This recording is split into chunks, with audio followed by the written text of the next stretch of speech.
Vous souvenez-vous du sentiment de puissance que vous éprouviez il y a 5 ans? Vous rentriez du travail et votre enfant fonçait vers vous comme une fusée, enroulait ses bras autour de vos jambes et vous racontait tout ce qui lui passait par la tête. Qu'il ait trouvé un caillou en forme de cœur ou à quel point il détestait les légumes à la cantine. À l'époque, vous étiez tout son univers. Aujourd'hui, retour à la réalité. Boum! Cet univers s'est réduit à la taille d'un écran de téléphone, et vous en avez été banni. Le dîner ressemble ces jours-ci à un interrogatoire à sens unique.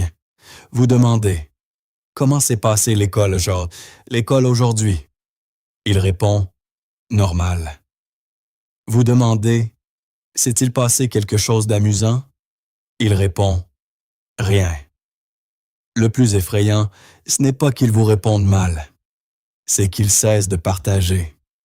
Il est toujours là, il mange toujours avec vous, mais son âme a déménagé depuis longtemps. Alors vous vous demandez, qu'est-ce que j'ai fait de mal? Je l'aime plus que tout. Voici la vérité. La confiance d'un adolescent ne disparaît pas à cause d'une seule dispute majeure. Elle disparaît à cause de minuscules fuites dans votre façon de communiquer au quotidien. Dans cette vidéo, je vais exposer 6 erreurs fatales que font la plupart des parents. Ces choses qui vous transforment, aux yeux de votre enfant, d'un allié en un étranger. Écoutez attentivement, car vous l'éloignez peut-être alors que vous pensez le rapprocher. Erreur numéro 1. Pensez que vous êtes l'expert. Une scène familière. Votre enfant rentre de l'école, lance son sac à dos par terre et semble totalement épuisé. Comme s'il venait de survivre à une guerre. Inquiet, vous demandez « Qu'est-ce qui se passe, mon chéri? » Après une longue pause, il finit par marmonner « Je ne veux plus aller à l'école. Tout mon groupe d'amis m'ignore. J'ai l'impression que je ne compte même pas. » Immédiatement, quelque chose de féroce s'anime en vous. Vous voulez protéger votre enfant. Vous ne supportez pas de voir celui que vous aimez souffrir. Et juste comme ça, vous appuyez sur le bouton « Mode leçon de morale ». Vous déballez tout un discours. « Oh, allez, ne sois pas si sensible. Ils sont probablement juste occupés. Sois proactif et propose-leur de sortir. » Et honnêtement, ce qui compte vraiment, c'est de garder une bonne moyenne et de t'entraîner au basket. Quand tu seras à l'université, tu ne te souviendras même plus de ces gens. Concentre-toi sur la rédaction de ton essai pour la bourse.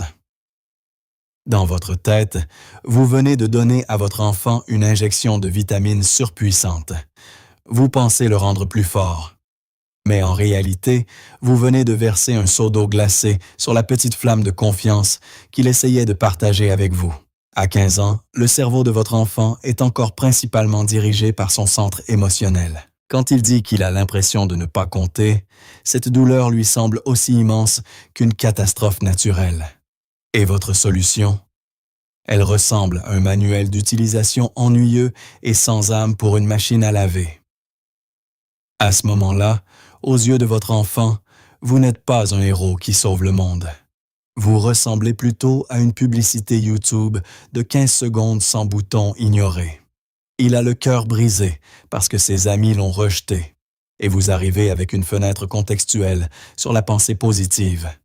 Croyez-moi, la seule chose qu'il veut faire à ce moment-là, c'est de vous mettre en sourdine pour avoir un peu de paix.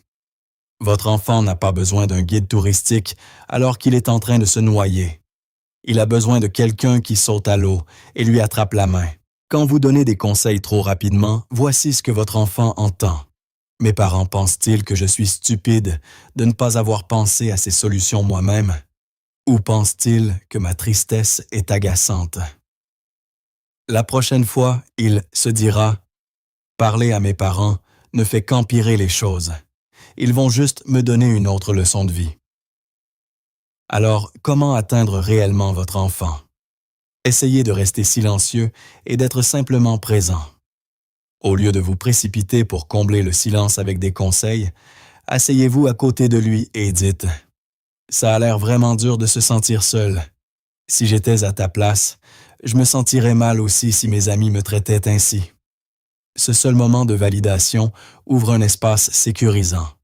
Quand votre enfant sent que ses émotions ne sont pas une erreur système qui doit être réparée, ses défenses tombent naturellement. Et voici la partie incroyable. Quand la tempête émotionnelle passe, c'est votre enfant qui viendra vous voir pour demander « Alors, qu'est-ce que tu penses que je devrais faire maintenant ?» Et à cet instant, votre conseil n'est plus un fardeau, c'est un cadeau. Erreur numéro 2. Taxer la vérité. Pourquoi votre enfant ment-il? Parce qu'il est méchant? Non, parce qu'il est intelligent.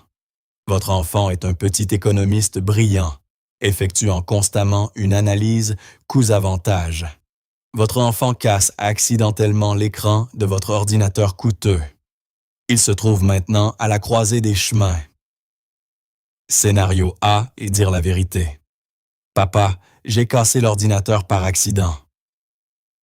Si votre réaction est une explosion totale, que vous le traitez d'incapable et que vous lui retirez instantanément son téléphone pendant 1 mois, vous venez d'infliger une taxe massive sur le fait de dire la vérité.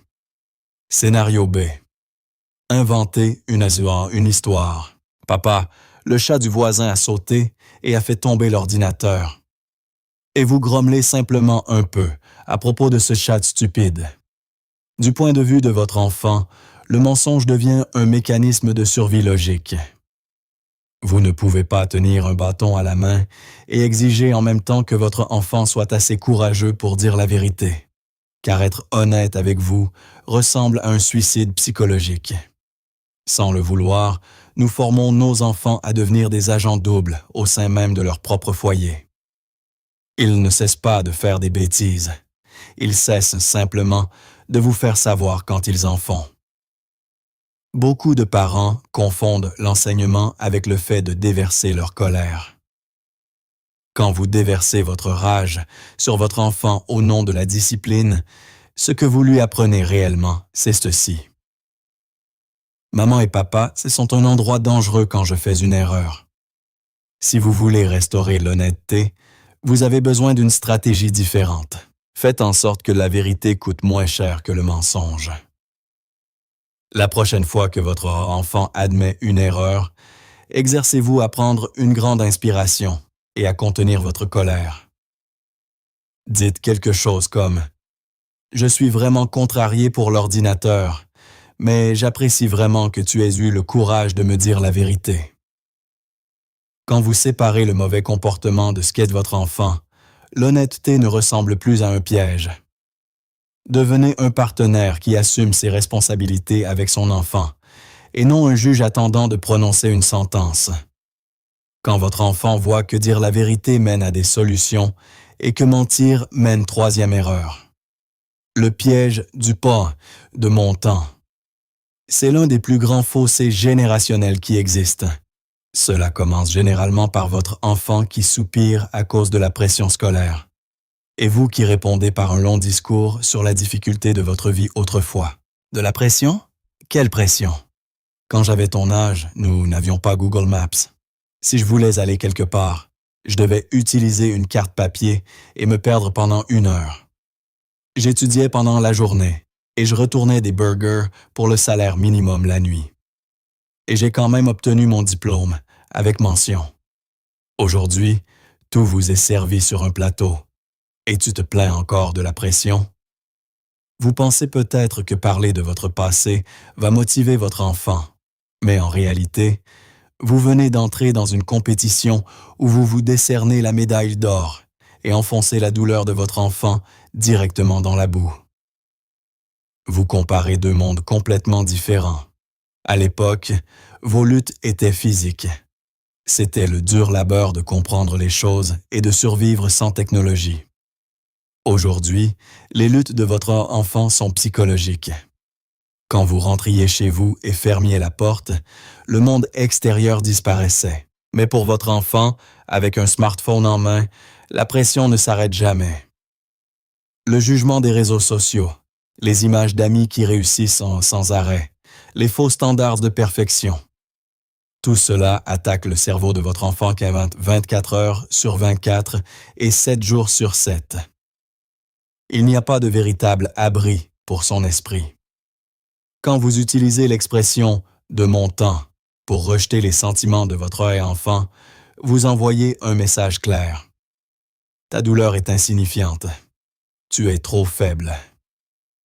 Votre enfant finit par se sentir profondément seul, même au sein de son propre foyer.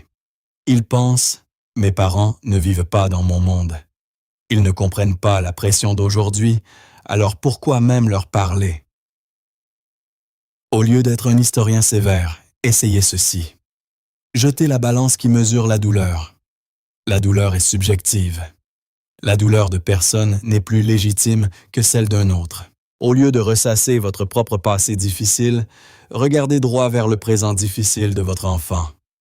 Dites quelque chose comme « Je sais que l'école est bien plus stressante aujourd'hui qu'à mon époque. Te voir te donner autant de mal m'inquiète vraiment. » Ce seul moment de validation est plus guérisseur que 1000 leçons de morale. Cela dit à votre enfant que vous êtes à ses côtés dans la tempête actuelle, et non un juge qui note sa souffrance.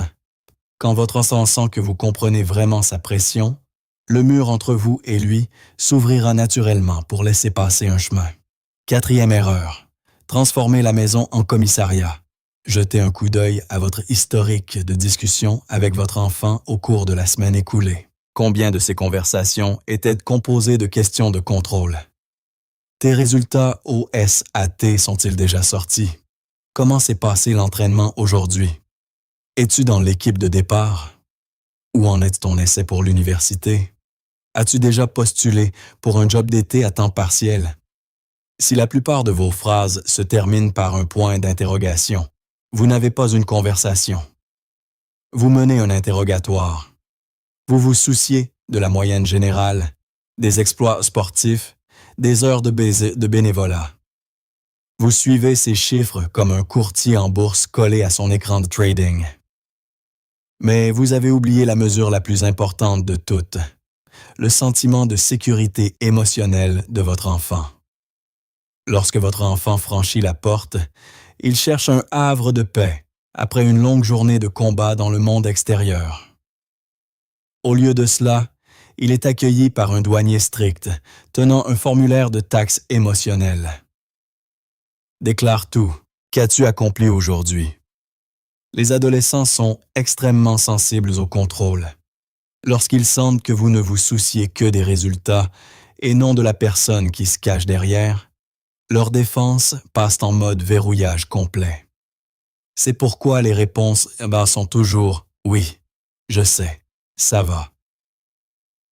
Ils ne veulent pas vous donner plus d'informations car ils savent que chaque détail pourrait devenir le point de départ d'un nouveau jugement.